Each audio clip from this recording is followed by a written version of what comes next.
Welcome to the Talking Shh podcast. That's right. We'll be talking about music, albums, live shows, bands we love, bands not so much. Again, we're talking shh. Join me, Scott Nokon, and Stephen James. Interesting as I was looking through this list of people that have passed in bands this year, I don't know 3/4 of them. I know we'll one. talk about him. Yeah, but I mean, I'll go through a few of them. But I'm like, I feel like that I should know it, and people will be like, "How come you don't know though?" I'm like, well, because my genre of metal versus your genre of metal are probably not the same. So It could be, yeah. We're going to go through bad, that. And peace be still to those that have passed. Unfortunate, but it is not about not notarizing somebody versus just some of the names that I recognize. And I thought, well, I guess since we're having computer issues, let's start on that end of it.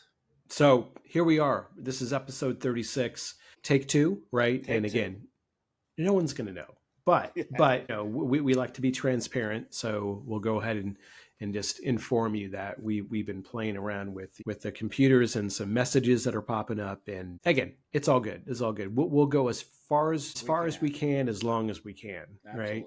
I think that's a motto that many men our age aspire to do. Go as long as you can. So, all right. So in that, here we are, Stephen, episode 36. We're not promoting Blue Chews. No, we're not. We're not. Not a sponsor. Episode 36. This is our 2024 year in review. It may take us into 2025 to actually get it done. Yeah. But we'll see. Especially with that barley pop. Yeah. So, Stephen, you got right into it. You were going to talk about, and again, it's probably fine just to hit on a few different topics, which we will, but who one passed? that I didn't know, one that I didn't know was James Kotak, who played with the Scorpions for quite a bit. Yeah, Kingdom Come. Right. You know what? That's funny. Well, actually, it's not funny. It's Van Warrant. It's purely coincidental because today is his birthday. Oh no shit! The 26th, and I saw it. And if I was quizzed before today on any James Kotak, trivia, I probably could have answered Kingdom Come and then Scorpions. And you mentioned Warrant as well, only because his name had popped up. But yeah, he passed in 2024 this year. Yeah. His birthday's this year. I don't know what his age is, but I'm guessing probably 61. There we go. I was going to say probably early 60s. But yeah, I mean, wow. And where's he from? Louisville, near you. Yeah. And I didn't know that because I in the later years of Scorpions and their iteration, I saw a couple of those, not live, but I was impressed with his drumming because he drums are a showmanship type of thing, and he kind of had that thing. And, I don't know, maybe who knows why he left, but yeah. I was shocked to go at 61. Come on, man. That's way too early. No, absolutely. Yeah. Way too early. Anyhow, that was kind of one of the ones that sparked my interest as being somebody somewhat in the limelight. Yeah. Toby Keith is another one, which unfortunately not in the huge genre of the music that we like, but I saw Toby Keith play probably about 10 years ago they do in India, the Stagecoach. Stagecoach. And I tell you what, I was blown away by it. That guy, country music is a really interesting musical genre because most everybody in country music have a metal background, and they have that kind of that edge that gives some of these newer country icons a little bit of edge. And I knew he had got cancer, but to see his passing, and then I watched a documentary on him, and they were showing him, and I was like, he didn't look anything like what I remember him as. And we want to remember these people for the generosity that they've given us to the music world. So absolutely. Yeah, no, definitely a major player for sure. I know we talked about this before. I went to a couple Stagecoaches over the years and really enjoyed it. There's some, and this is fine. We do primarily talk about metal and hard rock, but we freely share that there's other genres that are of interest to us, and really, it all works, right? And there could be certain songs.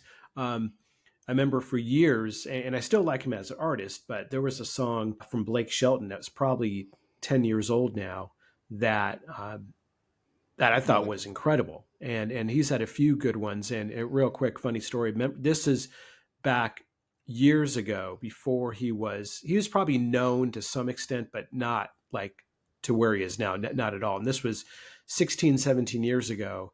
And I remember going through security in the Nashville airport, B&A, if you know your airport codes. And many moons before all the and just recent they upgraded it, but they've upgraded it over the years. So kind of just a at the time a much smaller airport. And going through security, there's this tall strapping lad. No, there's this guy in front of me, not really thinking much about it, and he takes off his boots.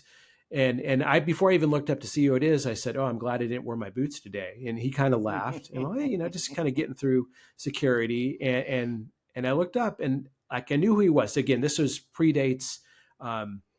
You didn't know when you guys tuned in. This is going to be a show on CNA. yeah CNA yeah and do CMI, CMT CMT, CMA KMA. yeah KFC TMI is coming up, so Yeah. we'll be careful. But anyway, so Blake Shelton before The Voice and How all we do that. it. And again, took his boots off. I said something that was funny, dad joke for sure. We go through security. That was the end of it. And then surely I got upgraded, or maybe he was just a commoner back then, but we were sitting in Delta, so Comfort Plus, but it may have been first class. I got upgraded quite a bit and I still do. So that's it. I'm a fan of Delta. Yeah. My dad worked for him, so. It's, definitely a big fan. Anyway, once we get on, then I'm sitting in, I don't know, let's say row 2, A, B, C, D. Do they count the Alpha, Bravo, Charlie, Delta, Echo, Foxtrot. So is he sitting in A and I'm sitting across the aisle in C, and just kind of looked over and just kind of nodded because I said something funny earlier. So there we go. That was anyway. Since then I listened to a lot more of his music. Then I saw him live. I thought he was an incredible performer live, and thought most of his songs I really enjoyed. So there. But this was about Toby Keith, who passed this year. And rightfully open about his plight on what he believed in. But to me, music doesn't have that. I don't have a liberal or a Republican, and I don't know why I'm bringing this up. But music is music. Yeah. And if music envelops your heart and makes you feel good, then you don't have a left or a right. You have a middle, a common ground that we all feel when we listen to music. And music is, to me, and I know Scott feels the same way, is a community. We don't all have to like the same type of it, but we all like music. And if it makes your head bop a little bit, that's what's important, is we can let go of what we feel and just go into music. I mean, yeah. It's and again, was probably one of the bigger sadnesses for me to see, because God willing, I got to see him play live, and he gave it all. It's all until his last breath. So and it wasn't. Yeah, let's see, October. Might have been before that, but definitely, let's say end of summer, before fall. And I was out in Oklahoma City, and there was a Toby Keith restaurant. Yeah, so they had one in Vegas too. Yeah, and so I went over there, and obviously it was really cool to see all the memorabilia that's on the walls, and they had a merch store. So I went in there and actually bought my wife and daughter T-shirt. I don't know if I bought one. I don't think I did. I might steal one of theirs, but not that it would fit. So that would be kind of funny. I'll do that on the 25 show. Yeah, I have to drop. I'm sure everybody's seen my cheeks getting bigger as so you'll watch it get skinnier as we go back down into 2025. And one more notable, and a lot probably won't know, well, I hope people know who, Dickie Betts. And if Dickie Betts does not know, he was from the Allman Brothers Band.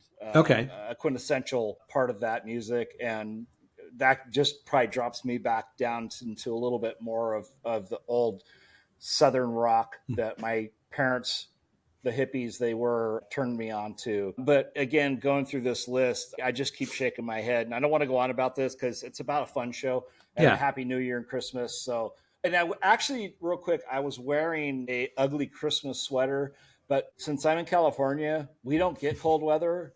And I put it on and I had to pull my sleeves up and I was still sweating. So I had to take it off and go with the Yeah. t-shirt. No, for sure. Yeah, I have and I need to get another one because I think everyone needs to own at least a couple.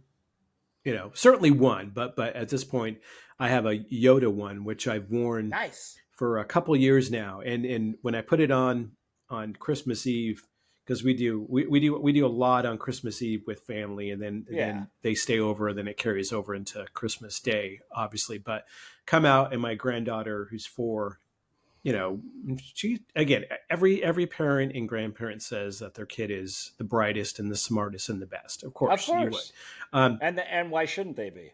But she is, and so, but anyway, I walk out. She goes, "Oh, Papa, Yoda again," and it's like I wear this like once a year, and at 3, I might give you credit for remembering it, but certainly not at 2 and 1. And so to say again, I thought that was pretty funny. But I left it on. I said, absolutely. And we're going to get another picture. Nice. Which I'm sure we did. I posted something 2 days ago, around the Christmas tree. But in all that, let's, people that passed in 24. And it's kind of somber, but you kind of look at it and just see, the impact and all that. So let's turn it now into some like rising stars. So these are people that are alive and well. These are bands that are alive and well, and really made an impact this year. And I know, Stephen, you've commented before and always greatly appreciative. There we go. Of you tuning into my show and talking about it. No Consideration Tuesdays. It'll continue next year on 99 WNRR, and we'll probably have some announcements coming up, in the early part of next year as well, Stephen. So stay tuned. A little teaser for you. Stay tuned, station related. Rising stars, breakthrough artist, Lorna Shore. You've talked about them, Stephen, just their drummer.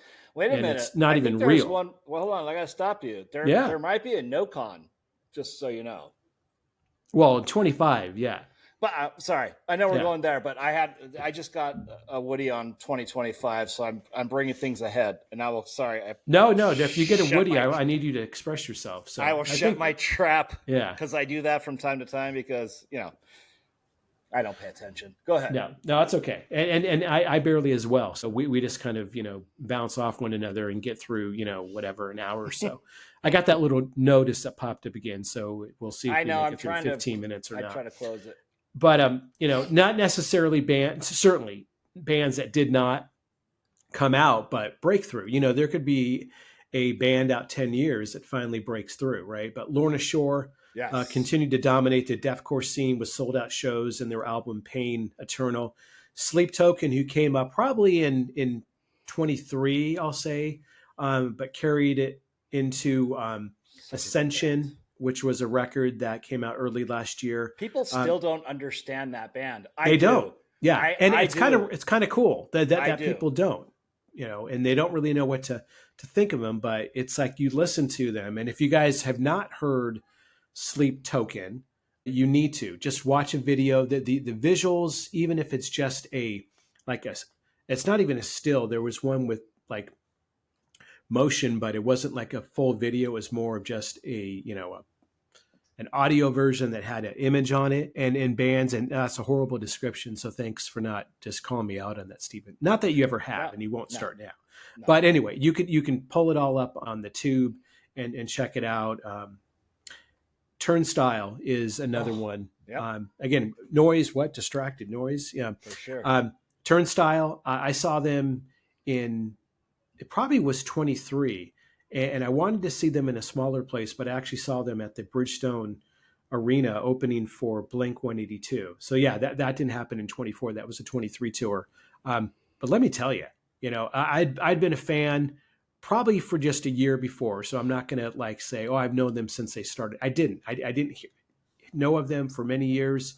I don't know, Stephen, if you've listened to them yet, but it's on your show. Yeah, well, there we go. Thank you. But it's kind of punky. It's kind of thrashy. Yeah, I like it.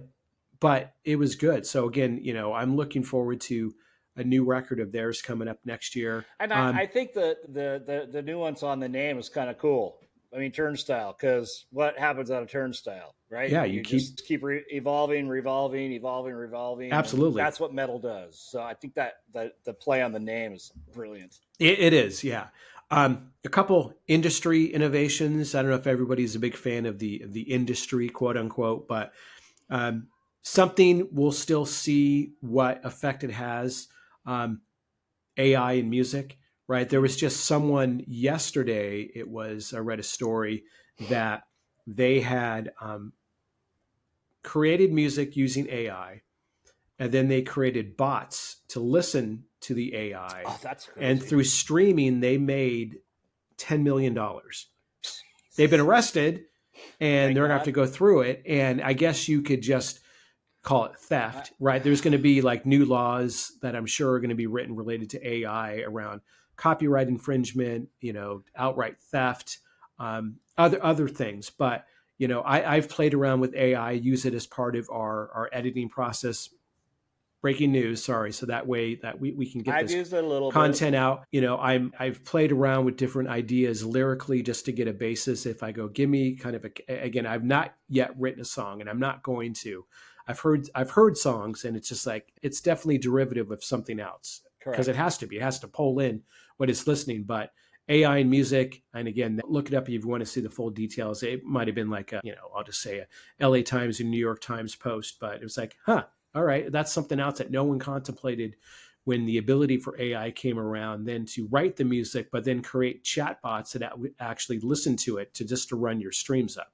That's kind of incredible, kind of devious, but genius at the same time. The I have evil to send you genius I'll that's have to out there. send you a link. Sorry to interrupt. I'll send you a No. link for a movie we watched last night called Subservient, Okay. about an AI robot that was brought into this household, and you can see it's like, oh, yeah, at first you're like, oh, that's pretty cool, and then at the end you're like going, no. Yeah. But to the topic that you're talking about, and I always feel so rude for interrupting you. I apologize.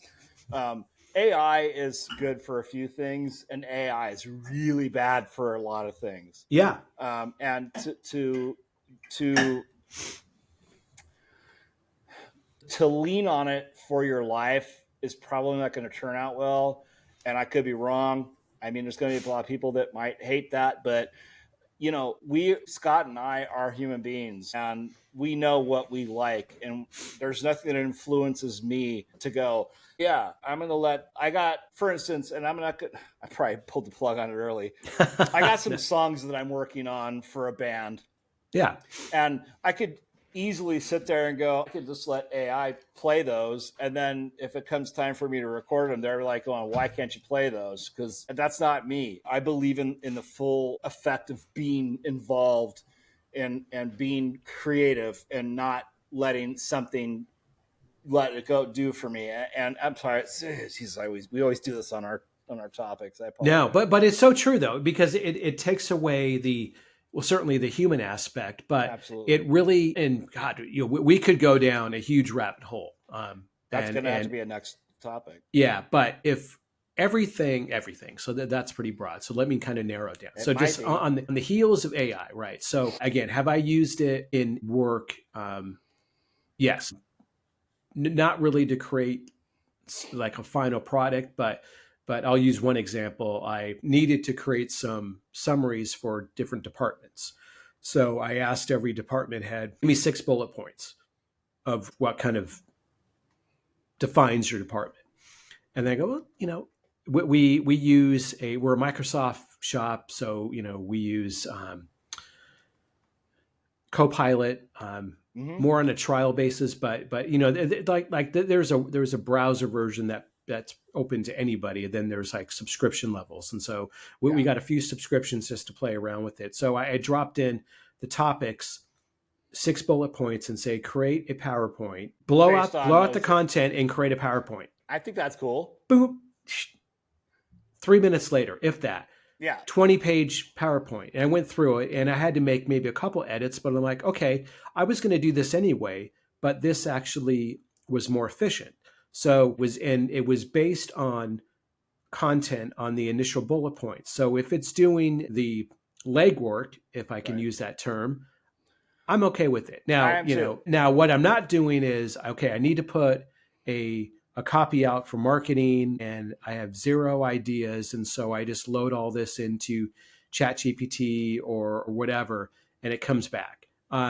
That's a different story because now you're taking the place. And this isn't a philosophical conversation we're going to have where For sure. are certain jobs going to go away. I think if anything, and this is just my personal opinion, that there's going to be new jobs that are created. Like there's a whole new job that pays, I think very well, that is a chat, or not a chat, let's say more of a prompt engineer.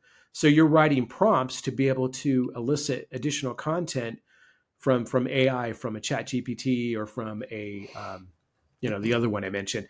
Right. I don't get into that realm of the technical side. So I might be like completely butchering it up, and feel free guys to comment below and say, oh no, this is what it means. But I've seen it where there's people that are prompt engineers. All right. Could there be other jobs that are created from a new technology? Clearly when, before, let's go way back, Stephen, before the automobile, they're, it's like, well, what's going to happen? That the horse-drawn carriage is going to go, to the wayside. Well, yeah, certain things needed to evolve. So you can't stop progress, right? Yeah. You just hope to leverage it and contain it to some extent. Yes. But yeah, who knows? Now, at some point, if you have, everybody talked about early on when this was coming out, the Terminator, right? And all this, and you have, there's probably already robot soldiers that are out there, and they're probably deployed somewhere already, and you may not even know it. So again, we'll stop there. So, but AI music, it's like Devin Townsend, strapping young lad. I made that reference earlier, unknowingly tied into Devin Townsend showing up, but he was experimenting with AI generated samples and albums. But again, it's still the debate as to the role in creativity of the authenticity of the music. I'm not for someone just, creating it out of nowhere. Vinyl resurgence, but both us were fans of the vinyl, right? Yeah, absolutely. So, new sales highs this year, special edition pressings, which we really enjoyed, picking up the Maiden ones. And in many instances, we're never going to listen to them. We're just going to keep them. No, we're going to keep them in the plastic. Yeah. And I still can't find the Peace of Mind one for whatever reason, because I must have missed out on that. Yeah.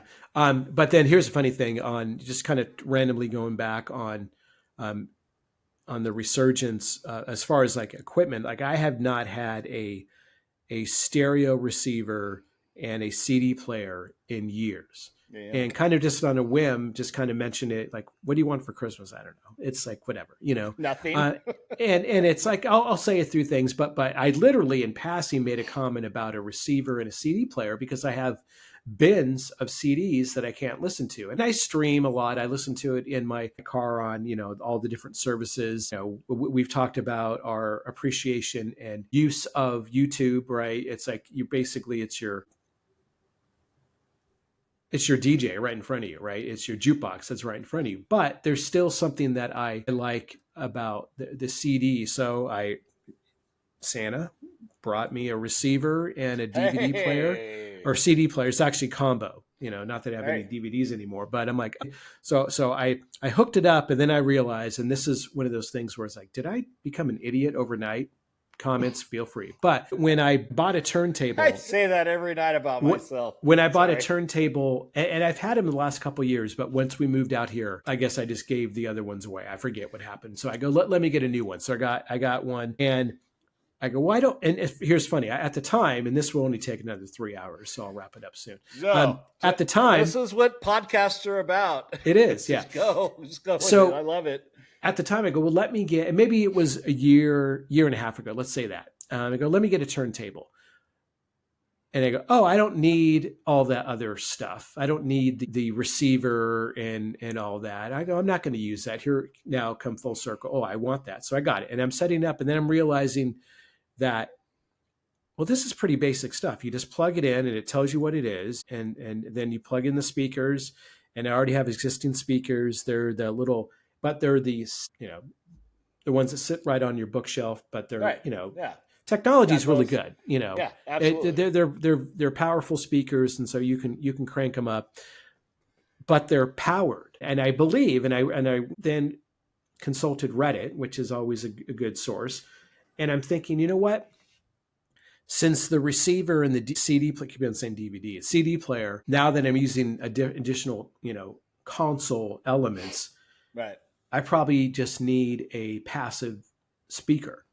So Probably. I came to that conclusion and I ordered tonight and it'll be here tomorrow. So I'll report back in 25 if I am an idiot or I actually solved that technical problem, which I believe I came to the conclusion after doing research that the powered speaker wouldn't work in this setting. And again, if you guys know better, just educate me. But I believe the passive speaker Yeah. will work when I plug it into a receiver, and then it'll all be well.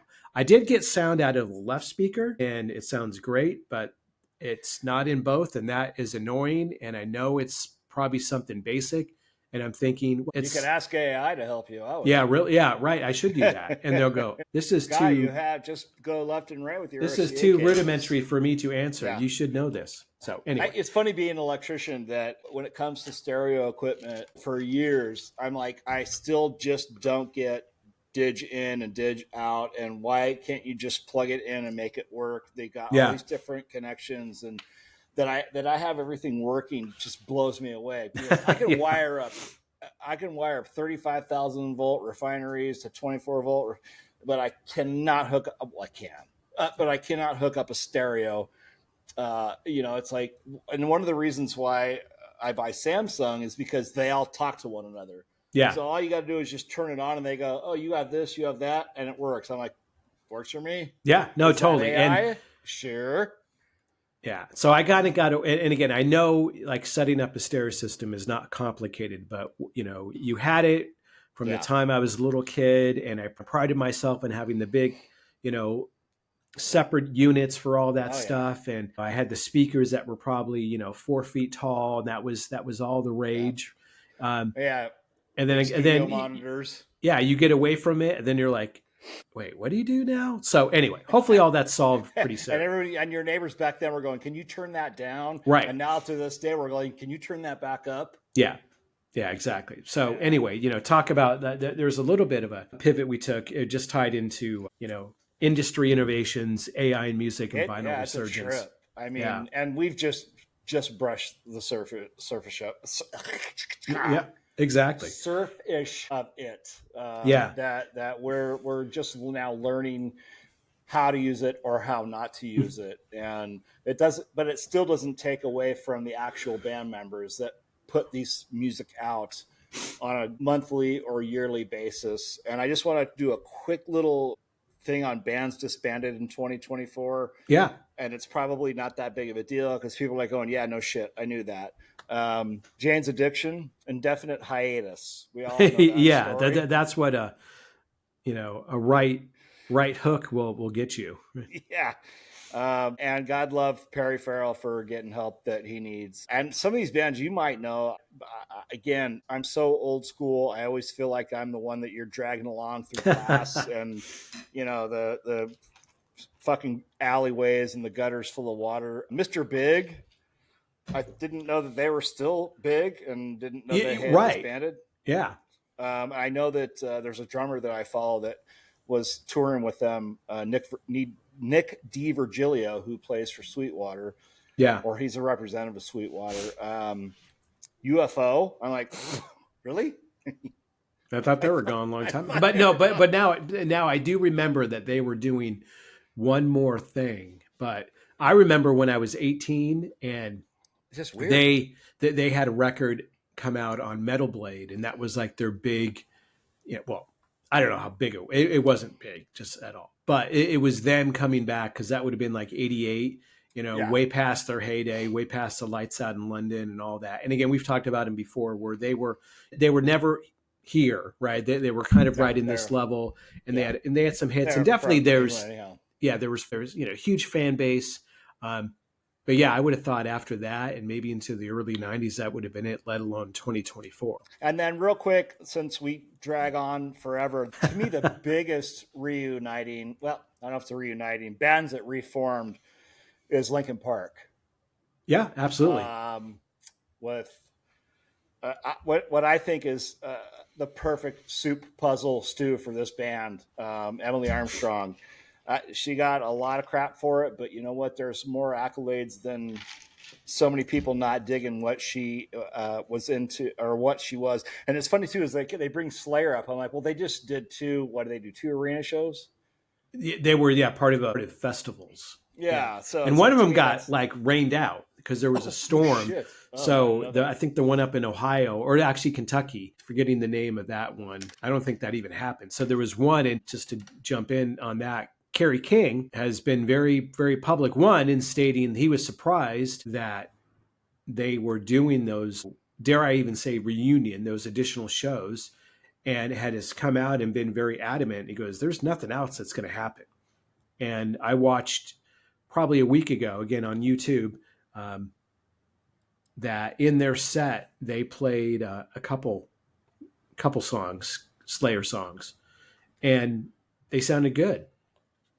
Yeah, I think a couple of YouTubes. I mean, it's hard when people are in the crowd recording YouTube. Yeah, things that's that what I was watching. Yeah, but it's hard because I don't want to hear the crowd sing the songs. I want to hear the band sing the songs. Yeah, and I get it. I'm guilty of wanting to sing Iron Maiden songs, and I've done it. But I want to hear if I'm gonna. That's why I don't record very much when I go to gigs because I just want to see the band play. I don't want to listen to the 405 people, 100 people next to me sing, Iron Maiden. it's again, there's been a lot, and that was the other kind of, I wouldn't say even a resurgence, just certain bands that have been, Tool was one of them, where they restricted any camera use. There's companies that you basically check in your phone, and they put it in a Ziploc and they put it into like a locker, and then you get it. They do it. Yeah, they do it at comedy shows too now. Yeah, like, and that's for a couple different reasons. One, you got guys that are practicing, guys and girls practicing, their set, maybe new jokes, right? So you don't want it to get put out there, or they're, part of it. It's their livelihood. They're going to put out a special on, Netflix or whatever. So for sure. Yeah, it matters. Yes, I have taken pictures. I maybe recorded. You're actually better than me when you send pictures of concerts, because you do very, very rare. Like I'm the same way. I'll do like one or two, and I'm like, I don't want to grab a couple. Something to, it's the more one of thing, a memento. Yeah, the one thing that, and let's see, if they did this for every show, and I'll tell you what it is. If they gave you a commemorative ticket you could order through their website, and they would send it to you afterwards, I would pay for it. I went to a bowl game, Peach Bowl last year, and it was all, everything's digital, right? So I went and go, okay, this is like they call it, it's different now with the playoffs, for those of you that follow college football. But in that, the bowl game structure is still around, but in that, it was one of the New Year's 6th. So one of the big games, Peach Bowl was down in Atlanta. So I got invited to go, had a, excellent seat, but it was all digital, right? And so it's like, oh, you want a little, now, mind you, I paid the $12 for the ticket, and it's still sitting in a FedEx a year later, but it was available. So my point is, and this isn't just to be a money grab, but if, Judas Priest, Slayer, any band, if they made it possible that you could order a ticket, I think people would still hang on to it. And then certain shows, if you're a fan, you take a couple good pictures, and with all those, these are all not sponsors, and I don't even remember the name, but there's different websites out there. You can, upload your pictures, and they can, and they can kind of dress them up a little bit, and they can send them back to you in a frame. And then if you had, or if you just did the frame yourself, you get a nice 5x7 with the ticket in there. Then that's a nice little memento you can have on your wall. So to me, you and I grew up with Ticketmaster, where we had, a physical ticket, and they would take ding, and you would get that little, or sometimes they wouldn't even tear it off. They're like, yeah, you're in, which was like, let's hang on to that. And there have been times that they tore it, and they gave me back the small piece, and I go, no, I want my ticket stub. Yeah, I want to keep the whole thing. Yeah, and so I still have it, and this is, I know, early on, so badass. Yeah, and I need to find it. I'm not sure. I'm sure I didn't throw it out, so it's got to be here somewhere. That for a while it was it still is a photo album. It's not like it changed shape, but it was every show. For a while, I was recording every show I went to, and then as I saw a band more than once, I'd put a little asterisk next to it. And so, like Dark Angel, it would fill out, and I had all their I notated who was the headliner, and then the opener, the date, and then the subsequent pages I had pictures if I took them at clubs or on, at regular concerts, right, at arena shows, and then Right. a few I don't know how well. I think Clearly, I that's was badass. close enough where I get some guitar picks from like Maiden or other bands and put a sticker in there. So that started when I was probably 14 and ran for maybe 5 or 6 years. And it's one of those things where I wish I would have gone back and continued to do that for every show, because there's stuff Yeah. I don't even remember. It would, I mean, too. At this point, it would be like various sets of photo albums or notebooks or whatever, but. Or not even for me, not even necessarily a gig. I was in a band with, they were twins, bass player and guitar player. And we rehearsed in Burbank, and we rehearsed at a studio that Kiss was rehearsing at.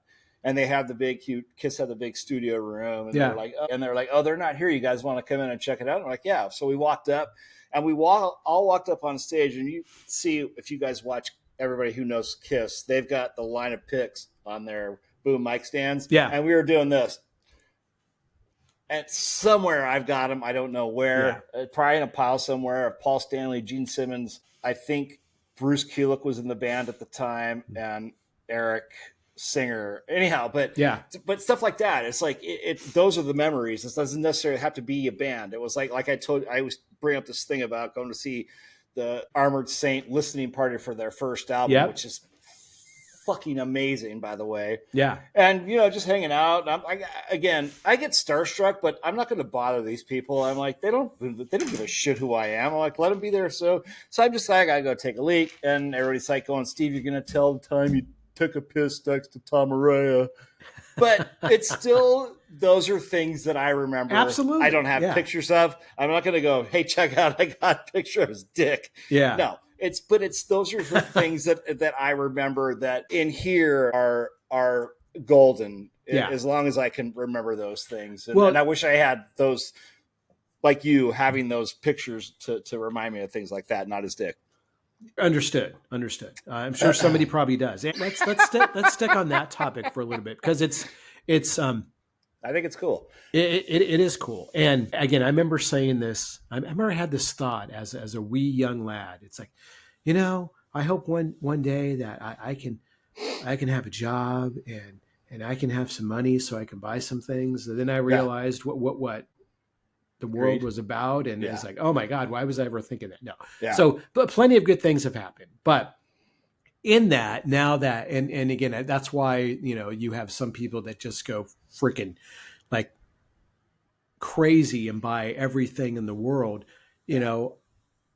I have limits, and some of them are, clearly enforced by, more than logic. But in that, like, I'm looking at, okay, here I am, 54 years old, and I got a Number of the Beast Iron Maiden poster framed. I think that's badass. When I was 10 years old, I had maybe a little older than that. Well, yeah, I had all that. No. I had Judy Garland. No, I wasn't that old. I had those posters, but they were just be interesting to have. But hey, yeah, I guess, yeah. I love the humor. First of all,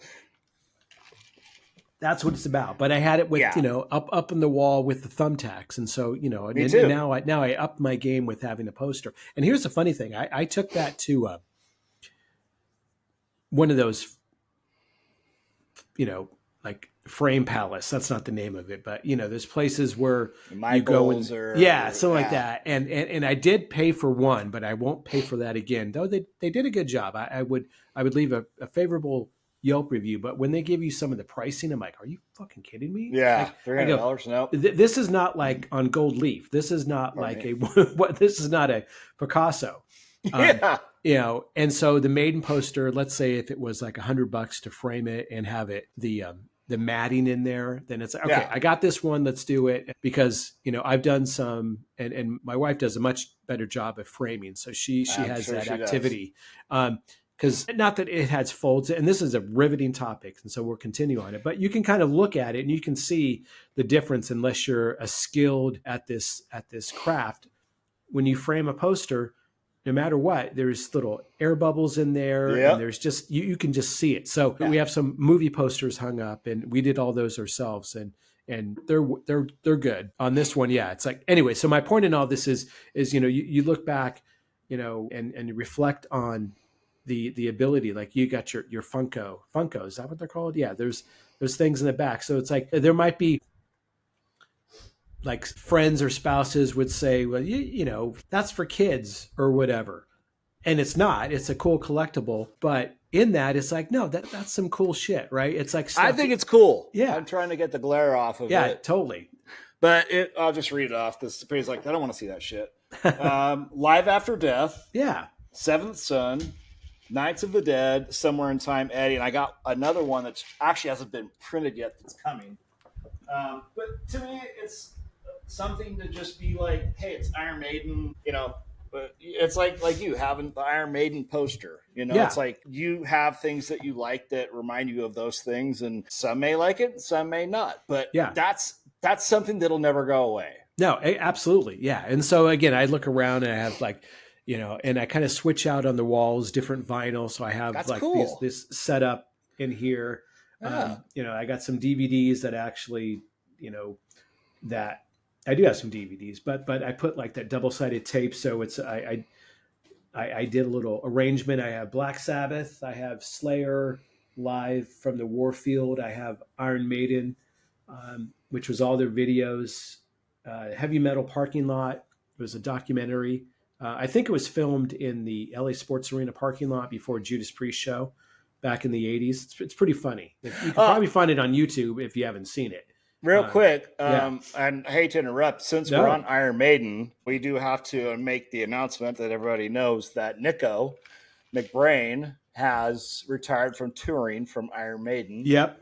That's a big, huge announcement, and I had a feeling that was coming because he had a stroke, and he's had health issues even prior to that. And I was fortunate, and I'm not going to rub it in, but I got to see his last tour with Iron Maiden. Yeah, and absolutely. He was still stellar. Yeah. And I'm really intrigued to see British Lion, who, if those of you don't know, Steve Harris has a little side band. That drummer, and I apologize, I don't know his name, and you guys can throw darts at me for that. Because Nico is most important to me because he's been one of my drum heroes since early 80s. But that's a huge thing for Iron Maiden. It was interesting, too, is because to me it was like, were they going to toy the idea of going, well, let's drag it out who we're going to bring on board? And it was like the next day. Absolutely, yeah. So interesting to be to see that. And they've got a big, huge tour coming out. And will this be it? Who knows? It may, yeah. But definitely there's been a number of dates put out. Nothing in my neck of the woods, but, I will in America yet. Yeah, that's right. That would be a big set of woods since they haven't announced any dates here. But yeah, certainly more to come on that, I'm sure. In about 3 months, the neck will be a little bit smaller. So yeah, I'm sure they'll announce the U.S. dates probably sometime in spring. Probably. Yeah.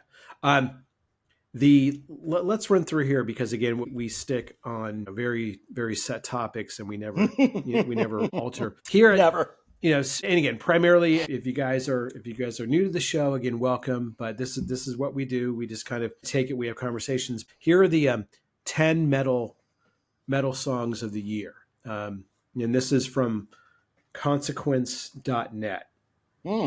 Yeah. Judas Priest, Crown of Thorns, who was also named their heavy metal band of the year. Okay.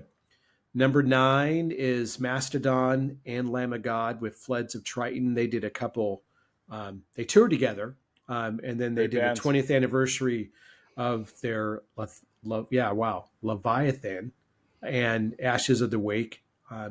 Our Cruz and Brandaner, I'll probably say his name wrong. Sorry, drummers. Yep. My favorites. Absolutely, yeah, they're phenomenal. Dream Theater, who just released their latest record, Night Terror, and this song made it onto my top 24 of 24 as well. I dropped my phone if you were looking down. No worries. Spirit Box, number 7, Soft Spine. Big things happening for them next year. Oh, yeah. Definitely. Yeah, new record coming out in March, Tsunami Sea. Ooh. All right, Blood Incantation in at number 6. heavy band, good.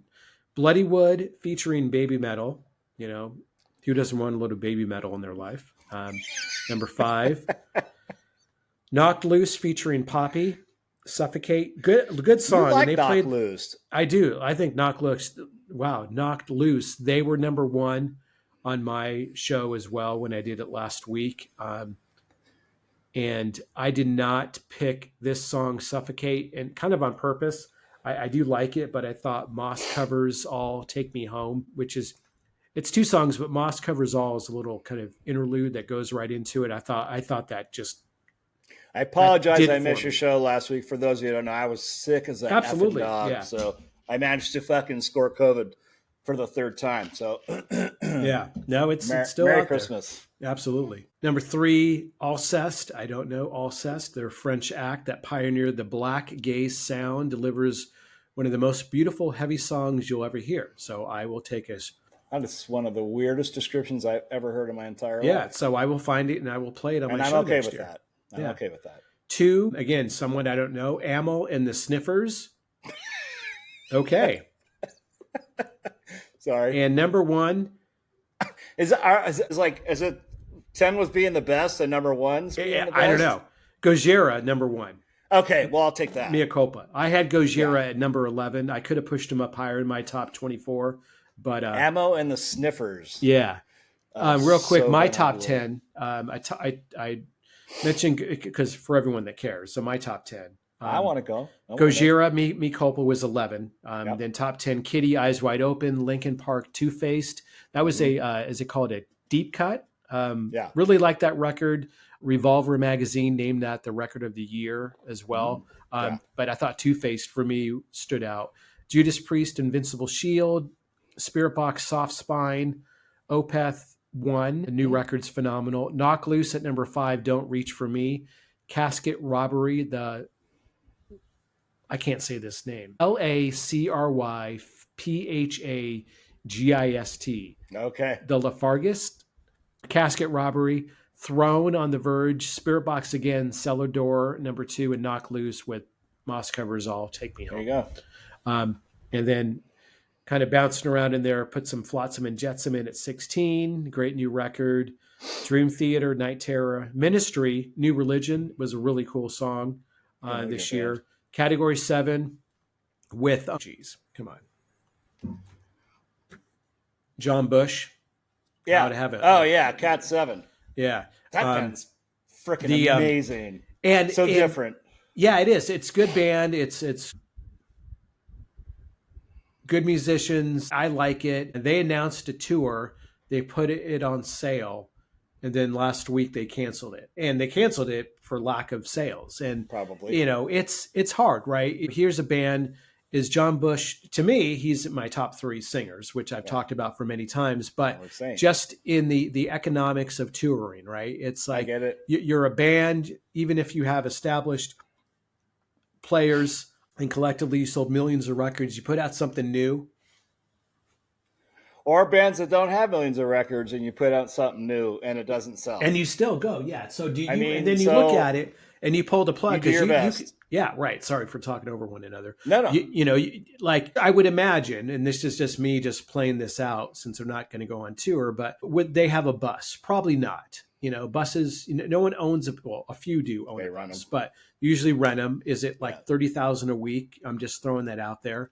I wouldn't be surprised. Yeah. And the fuel, gas has gone down slightly, but it's still fuel. And that's ticket sales, 100, I was going to say 100-mile tank, it's a 100-gallon tank, easily, maybe bigger, diesel. So yeah. Right. And diesel's actually more expensive. Yeah.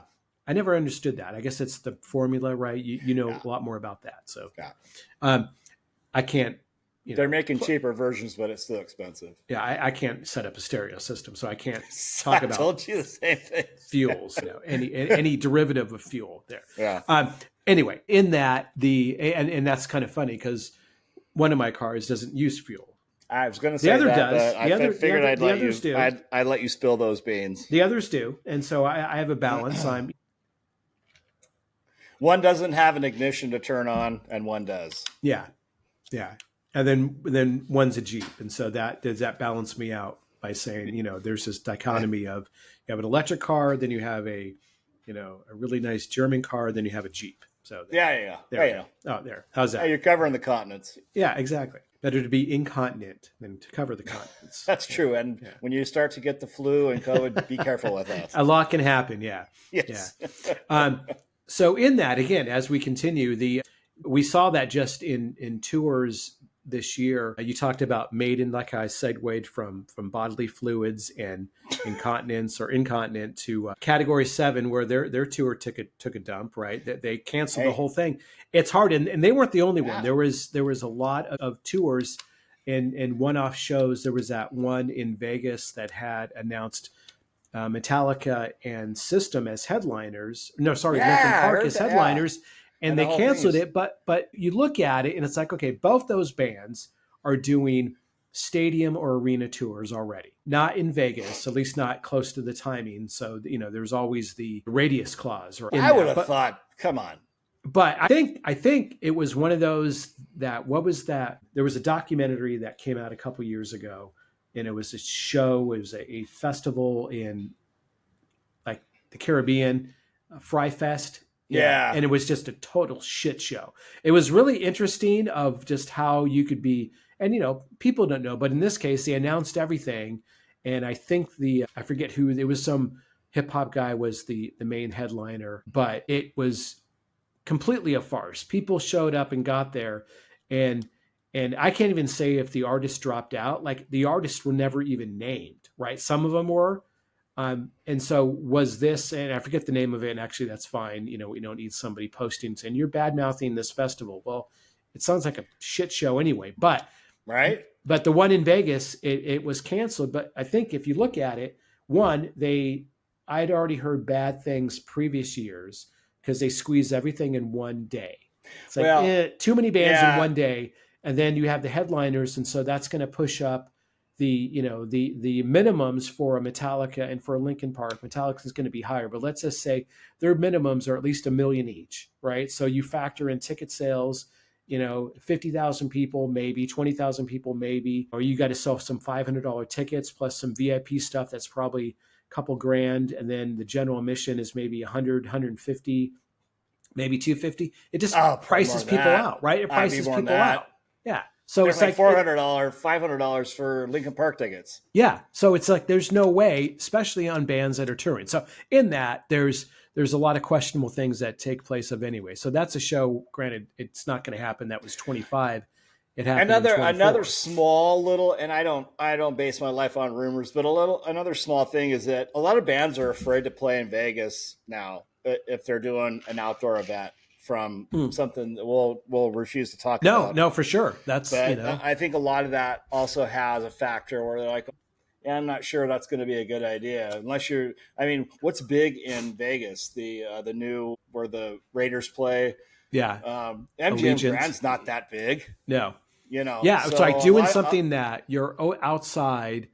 Yeah. A lot of that they're like going, and I think that has questionability. I mean, it would be because I've been to that festival 3 years before that whole thing took place. It was fucking cool. But for sure. There's a lot of stuff that goes into it. There is, yeah. So there's a ton of stuff out there. Trying to think now, God, saw Pantera this year. I saw Lamb of God. That was phenomenal. That was in the arena. We did a whole show talking about Pantera. I actually got some comments today because I actually. I didn't repost. It was a new posting. It was a new short that went up there, but and this is fine. We invite all comments, but somebody commented how they just didn't think that Zakk Wylde was right for Pantera. I thought he was perfect. I thought he was perfect. But again, you guys are open to your opinions, and that's fine. That's Absolutely. What we want to be able to elicit. There's been some shows we put out there that got a lot of comments, which is great. What I'd like to know is who you think would be right for. Yeah.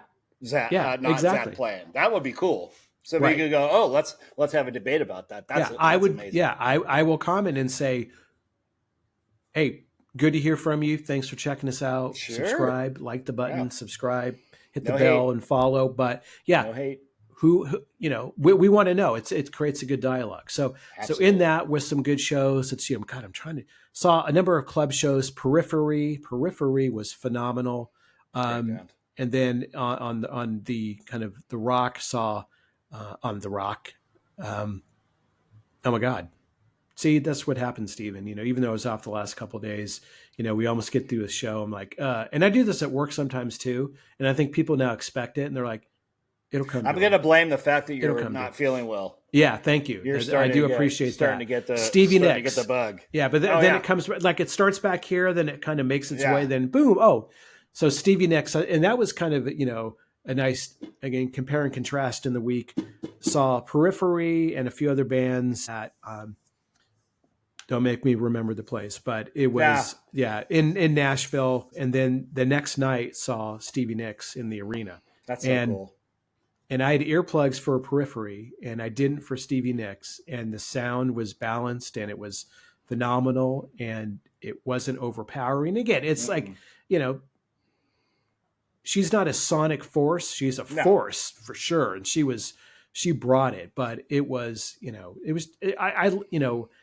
I've gained a much deeper respect for kind of rock and not necessarily mellower artist over the years, but definitely, wanting to go see like Styx is coming up next year in Nashville. I wouldn't mind seeing them because I like Todd Zuckerman.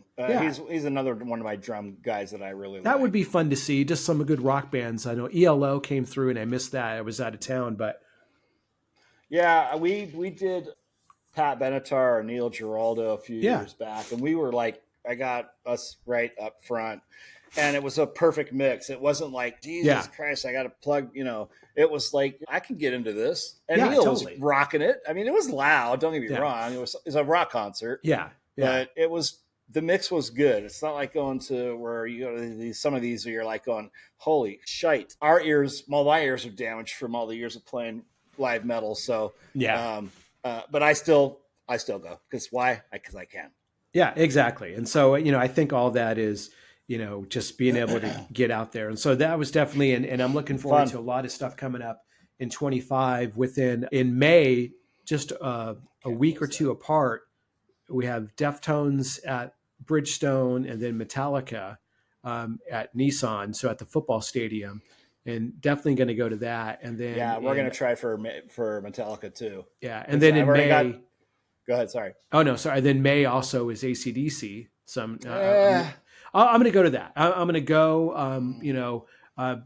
If we don't get in, then I'm okay. But if we get in and get some, good seats, I'll have to do rock paper scissors with Isabel to go see that. Yeah. I would much rather Metallica than AC/DC, but if I can do both, then all the better. Yeah, not because she's seen AC/DC before. I haven't, so she's got a leg up. Yeah.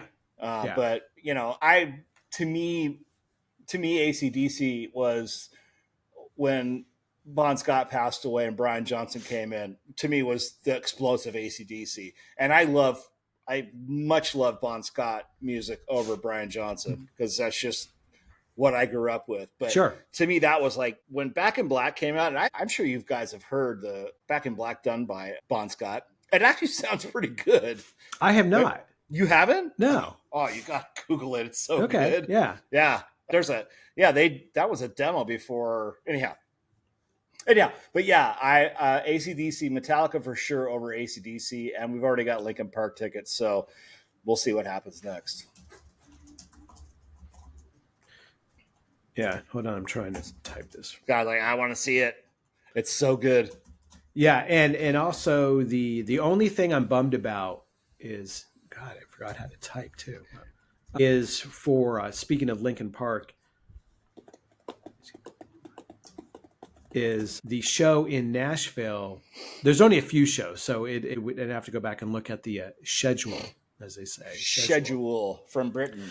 With Spirit Box is opening, a handful of shows, and luck of the draw, timing, scheduling, all that fun stuff. They're not on the Nashville show. That would have been like drop dead. Absolutely have to be there. I still want to go check them out. I think it would be a phenomenal show. And I already Yeah. threw this out, and this is one of those things where it's like, yeah, let me just put that out there. The likelihood of it happening is remote, but there's a Spirit Box Periphery and State of the Scene. There's a guy who does a podcast who I watch. He's a drummer. He's a great drummer, and he's in a hardcore band, but he actually, he's one of the more popular podcasters, in metal and rock. And I will tell you his name.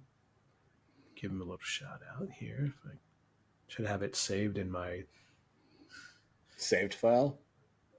Yeah. I always do that too. I was like, I got to try to find who's I just saw last because I wanted to show Israel something. Craig Reynolds, right? Oh yeah. Yeah. He's got with all the tattoos. Yeah. So he's fun. Yeah. Go back and watch him with Mario Duplantier from Gojira. Okay. Watch that interview. That's phenomenal. Yeah. And he just moved to. Yeah. Craig Reynolds is a great drummer. He just moved to Nashville. Yeah. Oh, no shit. Like in the last week. And so he was talking about setting up his new studio and all that. And I don't know. Cool. Maybe somehow I can make my way over to him and say, hey, can we do a show? I follow him. Yeah. Let's put it out there. Out there. I follow him. I like him. Yeah, he is. So that's fun. So anyway, that's a show. It's, it's in London. It's in Paris. I go, hey, wouldn't you want to go to Paris in February? I would, and sure. I just need, 2 hours one night. We'll go to a show. I'll treat you to a really nice dinner, Yeah. And first class, if you'll pay, then I'm down. Yeah. I'd so we'll see. Craig Reynolds is a good drummer. Yeah. I follow. I'm subscribed to him. Yeah. I do need to, again, a matter of just kind of supporting, each other musically and other things. And again, we don't know him, and I'd love to actually meet him. I think he'd be kind of fun and interesting. But let me just. I like that he's balls in your face. That's what I like about him. Well, what videos are you watching? Well, he just did one about there's a drummer that is like the fastest. Wait, are you seeing his balls in your face? Are you going to his Patreon or what? He was calling out some guy for bullshitting. Yes. Which I was just about 3 weeks ago. Stray from the Path, if I didn't say that correctly, is his band. And then a great band. The Downbeat. They're like, what was that rap band with Tom Morello? God. See, this is what happens when you get old. They remind me a lot of that band, and why I can't think of them. The rap guy and metal. Anyhow, so Craig Reynolds is a good guy. Yeah, that'd be cool if you get a show with him.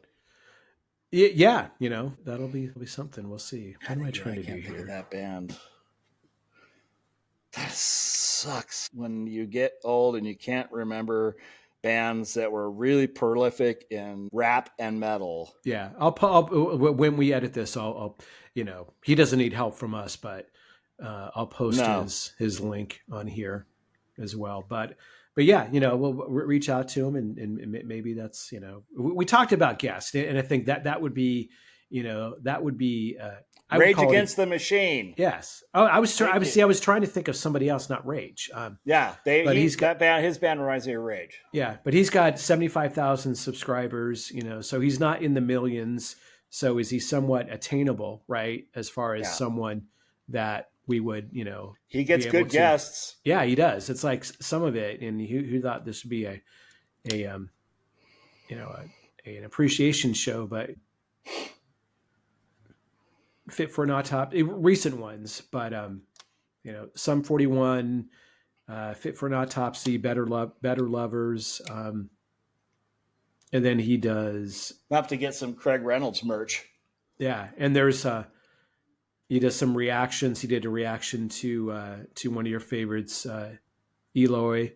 And then his merchandise too. Yeah, it's so. Yeah, I watch it a lot. So I want to check out his.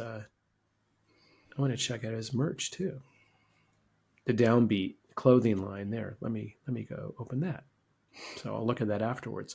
I was before that, which got me somewhere on that topic. You mentioned Back in Black. So I have seen AC/DC probably twice. I know the first time I saw them was and I'm not. There's this guy at work, Jeff, who is a AC/DC historian. He's even said before, if you ever do a show on AC/DC, you're not messing around. Look at that. goes, can I call in? And it's funny because there's some friends that are, hey, can I call into your show? I'm all, well, we're not that fancy, but there actually is we use Riverside as our podcast platform now, and there is actually a call in function. So maybe Stephen, at some point in our lives, we're gonna have to just we'll buy try the that package, Yeah, because all the bullshit that I keep having to click, and I can't even click off it at this point. So hopefully in the last 45 minutes, both of get our recorded. stuff has been recording. So It keeps with saying that, uploading, so I keep seeing it in the corner. yeah. So We'll see. in that, again, I'll check out ECDC. You mentioned that. I got the demo up here for Back in Black.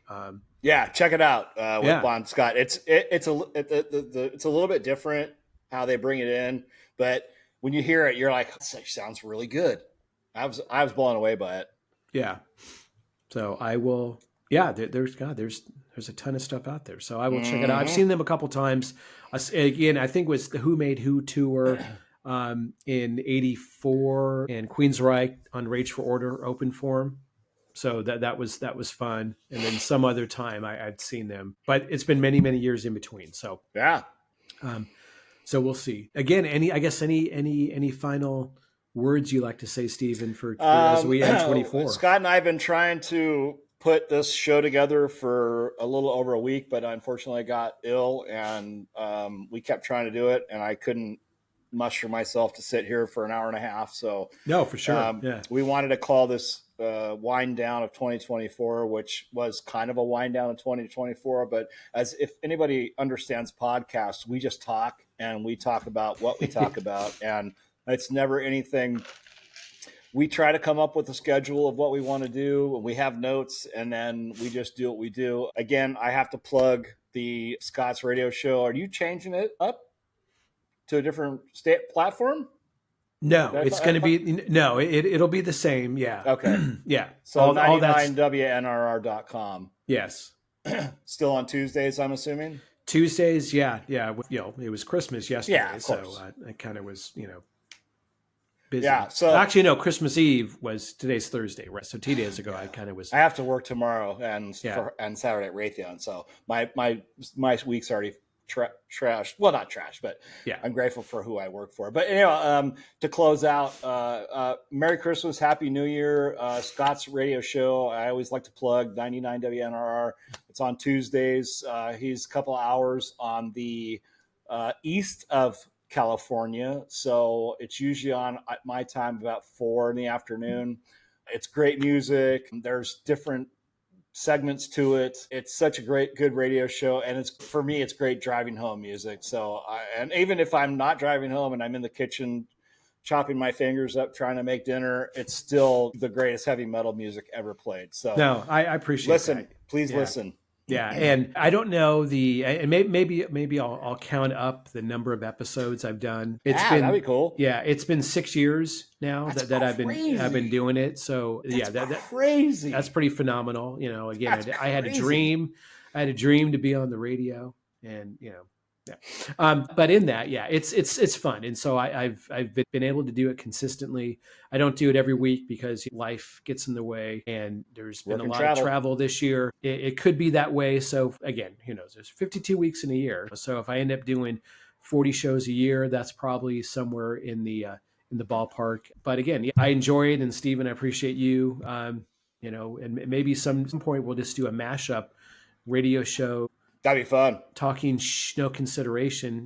I know somebody. I'd love to co-anchor with you. That'd be fun. Yeah. So we'll make that happen, and we'll look at some other things that we talked about. There's some, again, soon we're going to be, paying for somewhat of Riverside, but I'm okay with that. But we've been using it. I think it's a good platform. It's easy to integrate with Spotify.